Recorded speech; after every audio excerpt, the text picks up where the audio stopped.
Hello guys, এটা হচ্ছে গতকালকের অর্থাৎ সোমবারের সকালের ভিডিও। অনেকদিন পর তোমাদের জন্য একটা ছোট্টখাটো ডেইলি ব্লগ নিয়ে এসেছি।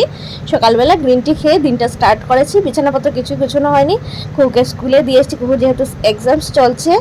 আর তারপর কুহুকে নিয়ে এসেছি, ও একটু ওর টিফিন চেক করলাম খেয়েছে কিনা, রোজই ঘুরিয়ে নিয়ে আসে, তো টিভি চালিয়ে দিয়েছি, টিভি দেখছিল। আমি ঘরদোরগুলো গুছিয়ে নিয়েছি, কমপ্লিট হয়ে গেছে ঘর গুছানো। বাইরে দেখো কি রৌদ্র উঠেছে, খুব মানে অনেক বেশি গরম আমাদের এখানে, খুব বেশি রৌদ্র, বৃষ্টির কোনো দেখাই নেই, খুব কষ্ট হচ্ছে, অনেক দিন ধরে এইভাবে চলছে। তারপর রান্নাবান্নার প্রিপারেশন স্টার্ট করেছে মা টুকটাক, আর আমি তারপর কুহুকে এনে আস্তে আস্তে রান্নাটা করেছি।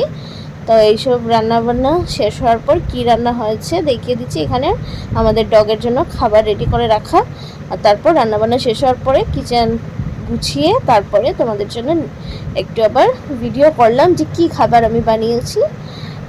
যেহেতু মঙ্গলবার আমরা ভেজ খাই, তো এখানে মুসুর ডাল করেছি 5 ফোড়ন সম্বাস দিয়ে।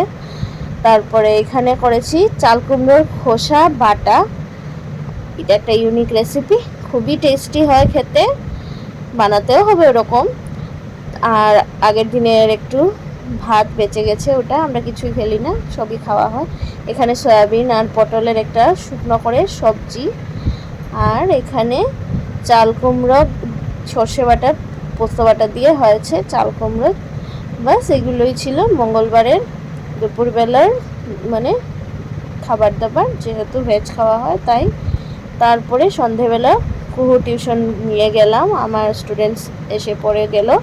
তারপর রাত্রিবেলা আর কিছু বানাইনি, গরম ভাত আর গরম গরম বেগুন ভাজা করেছি, যেহেতু অনেক বেশি গরম রাত্রে কিছু রান্না করতে মন করে না, তো তার মধ্যে নিরামিষ। আর এখানে দেখো কোনো হাওয়া বাতাস কিছু নেই, বাইরের দৃশ্যটা খুবই সুন্দর লাগে, পাহাড়ের ছোট ছোট লাইটগুলো জ্বলতে থাকে, আর এই যে সামনে ব্রিজ হয়েছে, অনেক আলো হয়ে থাকে বাইরের দিকটা রাত্রিবেলা, পুরোটাই ব্রিজের ছোট ছোট লাইটস। তারপর কুকুর জন্য ভাত রেডি করেছি, আলু সিদ্ধ ঘি ভাত। এরকমই দিনটা কেটেছে, ছোট্টখাটো একটা ব্লগ। কেমন লাগলো অবশ্যই জানাবে। আজকে আসছি, এখন টাটা।